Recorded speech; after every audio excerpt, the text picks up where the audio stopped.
Okay, perfect. So hi, everyone. I'm really delighted to be here with all of you. So my name is Amal Elmi. I am the Response and Support Co-Lead with Possibility Seeds, Courage to Act project. And over the next few minutes, I will offer a quick snapshot of this multi-year national project and some of the ways we can all work together to effectively address and prevent gender-based violence in our campus communities. So before I get started, I want to acknowledge that we live, work, and learn on and across the traditional territories of many Indigenous nations.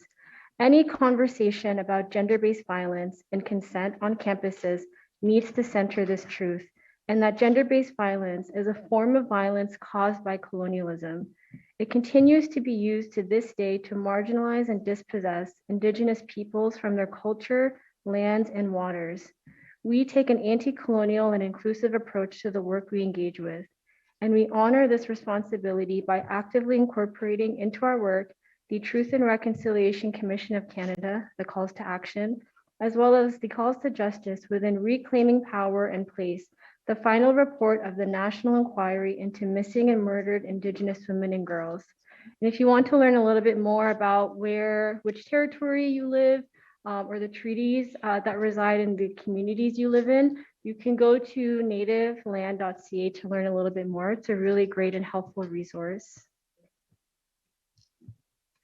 So just a little bit about myself professionally. I'm a senior equity advisor on gender and sexual violence prevention and support here at Carleton. So it's very convenient that this conference is happening on campus. I'm also an advisor with the Ottawa Coalition to End Violence Against Women. And I'm an advisor with their Black and Racialized Caucus. And I work as well with Possibility Seeds. Personally, I was born and raised in Ottawa. I live with my family. I have a big family. I like to go on walks, and I watch a lot of reality television in my spare time. So a little bit about Possibility Seeds and Courage to Act. Possibility Seeds leads the Courage to Act project. We're a leading social change consultancy dedicated to gender justice, equity, and inclusion. All the folks on our team have over 20 years experience working with community organizations, governments, public and private sectors. And we really care deeply about the impact of our work and the communities that we all work with.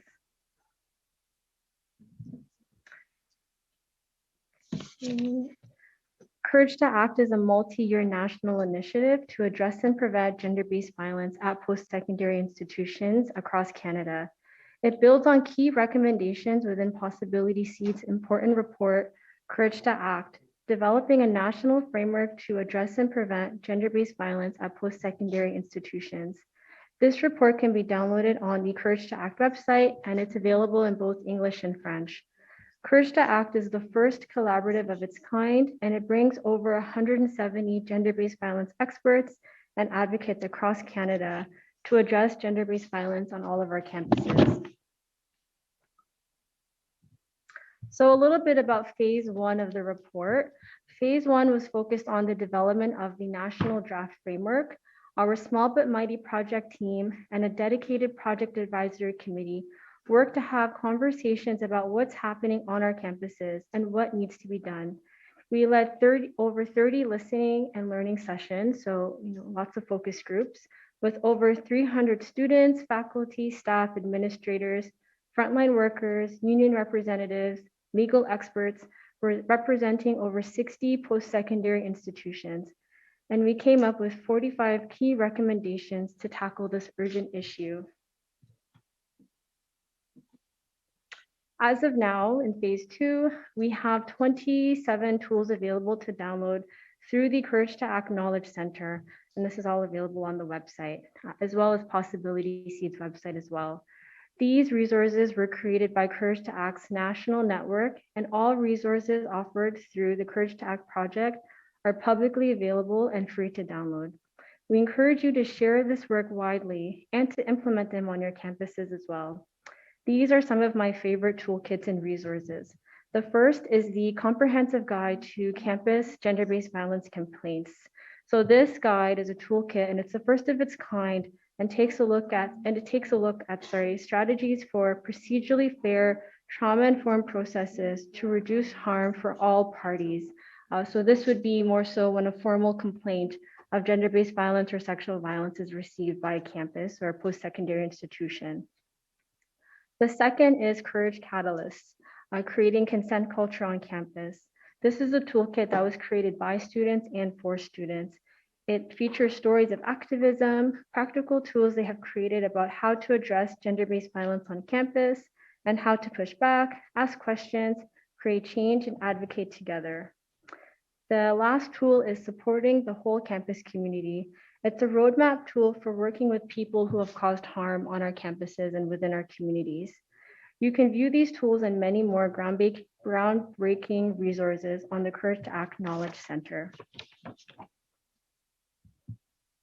So for phase 3 of the project, we will be releasing 17 new tools in the next few months, including one on unions, collective agreements, and institutional responses to campus sexual violence, a guide called Use the Right Words, which has language guidelines for communicating about gender-based violence, a tool on creating information sharing agreements among stakeholders responding to campus gender-based violence, and a comprehensive academic considerations guide. We encourage everyone to download, share, and perhaps even consider piloting one or more of these tools at your institution or your organizations. We're also really excited to share 2 research to action projects that we'll be working on and launching in the near future.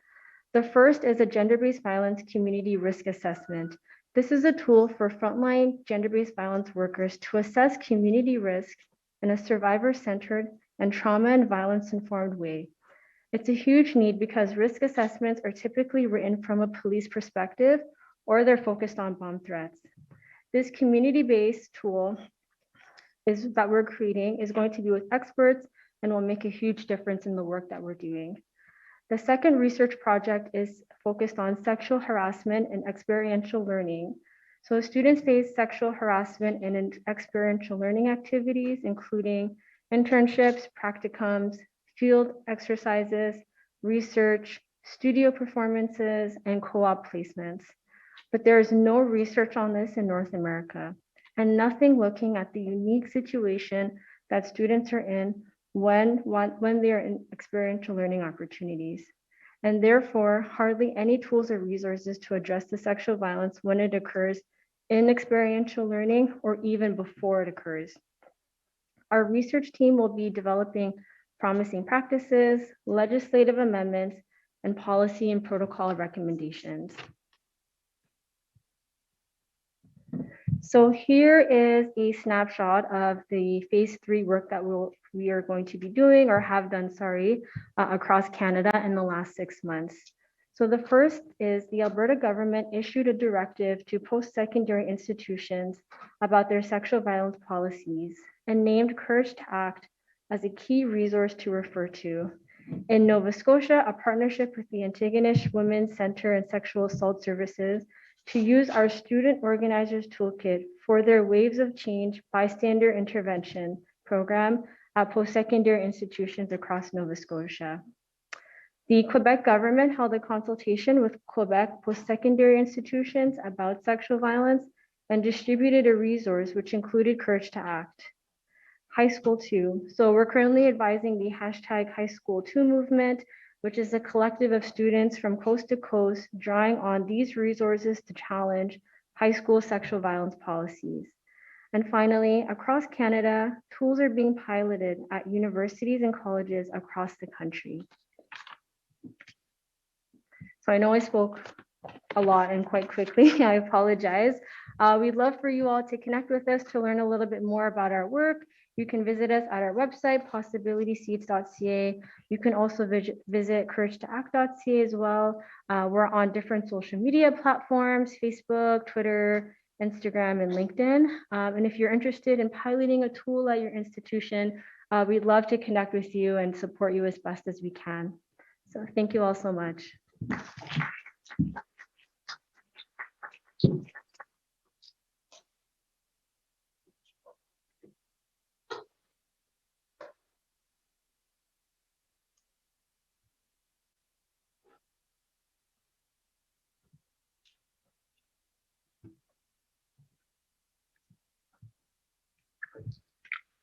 It's hard to read anything with this thing getting foggy. Yeah. Um, Hi, my name is Jayesh, and I am a co-founder at Joni. We are a period care company, and we design sustainable and accessible period care products. I came here to Canada to do my MBA in entrepreneurship, and the idea was part of my final semester thesis. And I was looking into the statistics, mainly in healthcare sector, where I can make most impact based on my background in pharmaceuticals industry. And I came across this statistic that said 1 in 3 young Canadians can't afford safe period care products. 1 in 3. 1 in 3 young Canadians. We are talking about more than 3 million Canadians who can't afford these products every month. And so we wanted to create a sustainable solution instead of doing a one-off donation or something like that that can last for generations. And that's when we came up with the idea of Joni. And what we do is we design menstrual care products and we make them accessible for people. One of the way we do is we provide these products to the organizations by installing our dispensers and everything, and putting these products for students or the employees to get them for free. For example, right now we are working with 2 universities and 15 schools, and we are working with 21 non-profit organizations across Canada who get our products every month. And through those organizations, people get these products. By installing these products in your washrooms, you are increasing the employee engagement, because when the products aren't available, people usually leave work or the whatever activities they are doing, and this happens to 15% of the people every month. And for example, if nowadays we have access to the remote work culture, you are working from home, but there are so many people who are working in the labor intensive industries, in the fast food chains, or in the like hospitals, or in healthcare industries, or even the education institutions, where people have to go and do the physical work in those facilities. And if the products aren't available, they're gonna miss out on the opportunities that they would have otherwise. And sometimes with missed opportunities, they missed on the income as well, which affects their household income. And with the inflations, we all see like how we are already struggling with day-to-day groceries and the rent and everything. So we want to reduce one burden off. And the second thing it does is it opens up the conversation within the organization, so that people can talk about openly about the periods and the menstruation, instead of stigmatizing it or shaming it, or like making it as a taboo topic.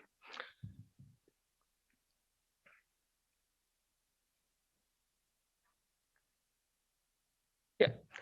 We are the, I think, first Canadian company who have designed a couple of dispensers. We have one open dispenser, like which is easy to access, put in your washroom, and people can get whatever they want from that dispenser. And the second dispenser we just patented today is a battery operated dispenser. And I think we are the first one in Canada to do that, so that you have like a more safe and secure dispenser in the washroom. Person presses button, and that person gets a like a product that they need, a pad or a tampon. And to get another product, they have to wait for 30 seconds, so that you reduce the misuse of the machine, and people can leave products for the other people instead of taking more products and putting it somewhere else. Our products are designed in a way like our pads are made of organic bamboo, and our tampons are made of organic cotton. Our pads are 94% biodegradable. We are working on making them 100% biodegradable over the next 2 years. And our tampons are 100% organic cotton, so they're 100% biodegradable. Even the wrapper that we use are compostable plastic made from cornstarch. We use zero chemicals or the dyes or the fragrance. So they're good for the environment, good for your body, and good for the communities. Some of our values at the Joni is we are unapologetically inclusive. What it means is we include all all members of the community, transgender, male, female, in this conversation, to design new products that are not just female body friendly, but like even the transgender body friendly as well. And we include them into the discussions. We make them a part of our stories or like a face of our stories so that they can represent their communities and become a voice for their community. We are different on purpose. We give back to the community as part of our give back mission.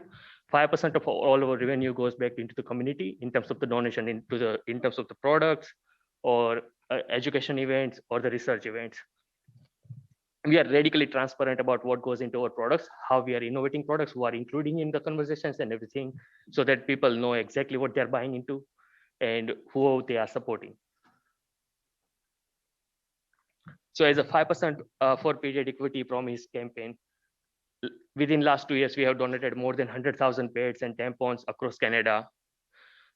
Some of the organizations you might know, Period PX is from Ottawa. We work with them regularly.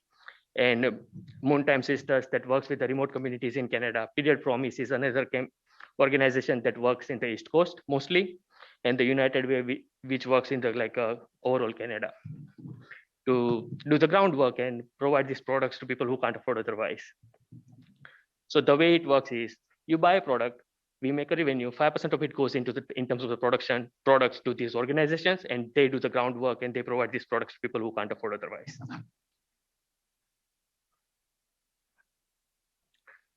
This is just saying that we are amazing, but I'll skip this. Yeah. Basically, we are good for the board. Our products are good for the body, the earth, and the communities. And as a local startup, we really appreciate support. And if you are part of any organization that would want to install these machines or the dispensers in your washrooms to make period equity for all your employees, you can reach out to us, or you can follow us at GetJoni, or you can reach out to us at getjoni.com, or you can just shoot an email at hello@getjoni.com. Thank you.